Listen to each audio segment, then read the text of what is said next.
I'm very excited to present to you today LeafByte, an app to measure leaf area and herbivory quickly and accurately.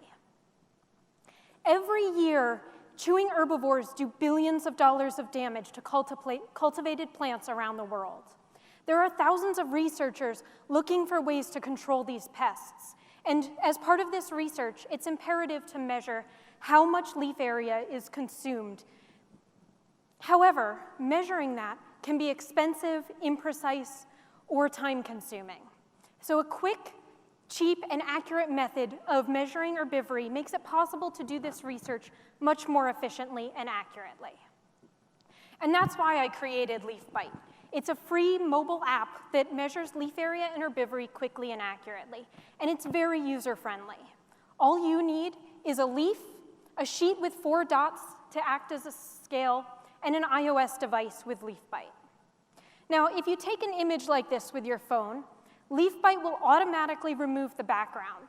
It also automatically identifies the scale and allows the user to draw in any missing margins. You get your results right away.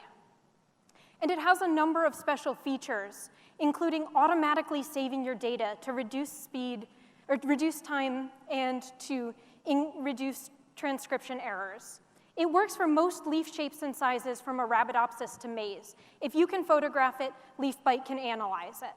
You can also measure light-colored tissue like petals or dark-colored tissue like leaves. And it's very fast and facilitates high-throughput research by reading and recording barcodes.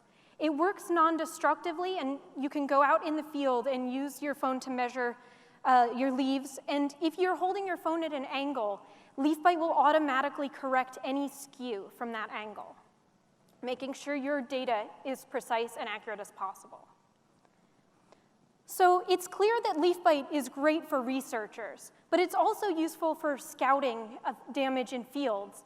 And because it's free and it's very user-friendly, it's a fantastic tool for education and outreach and for large citizen science projects on herbivory.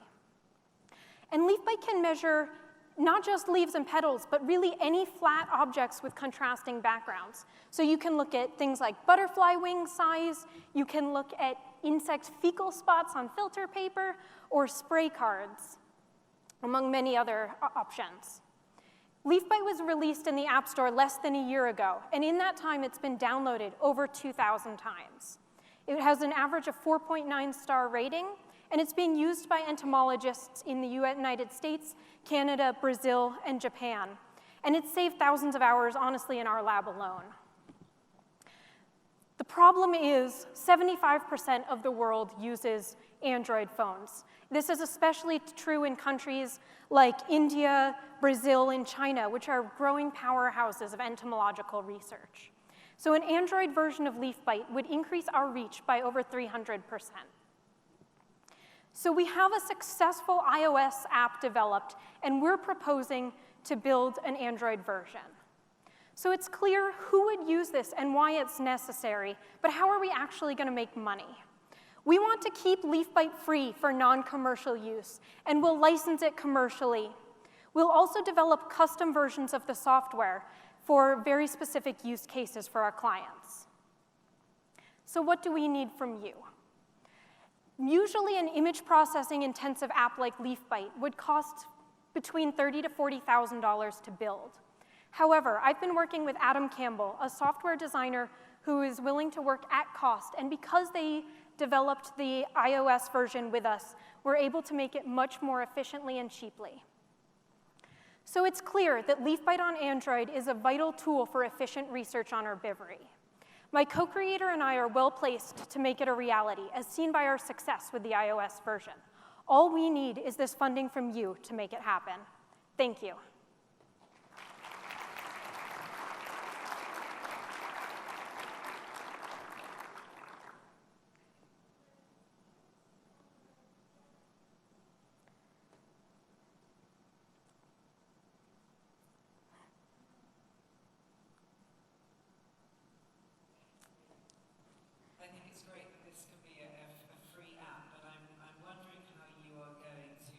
Separate your customer segments and the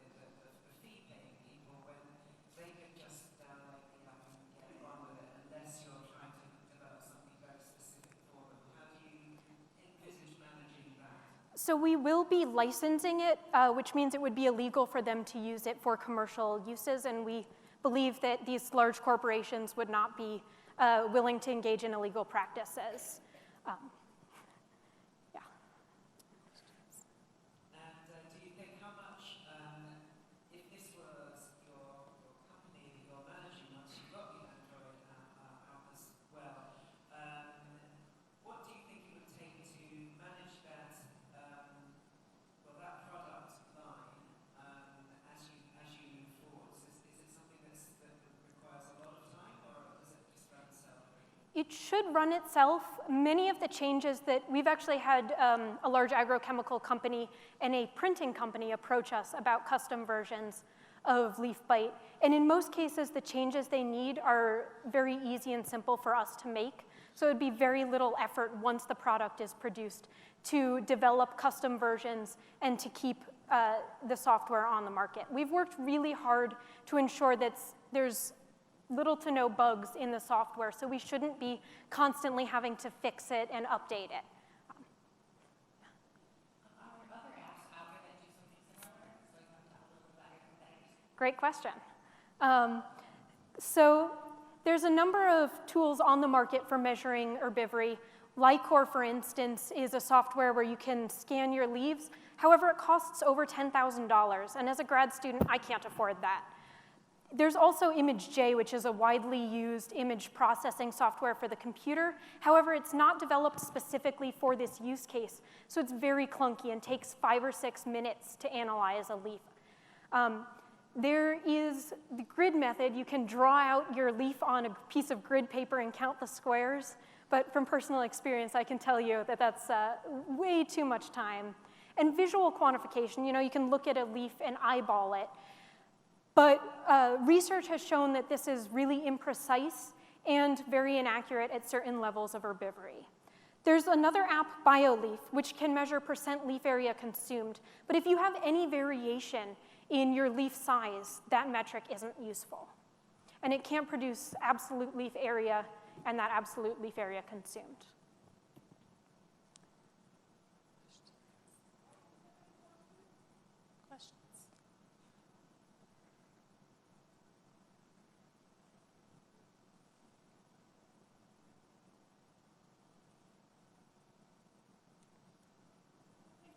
Thank you.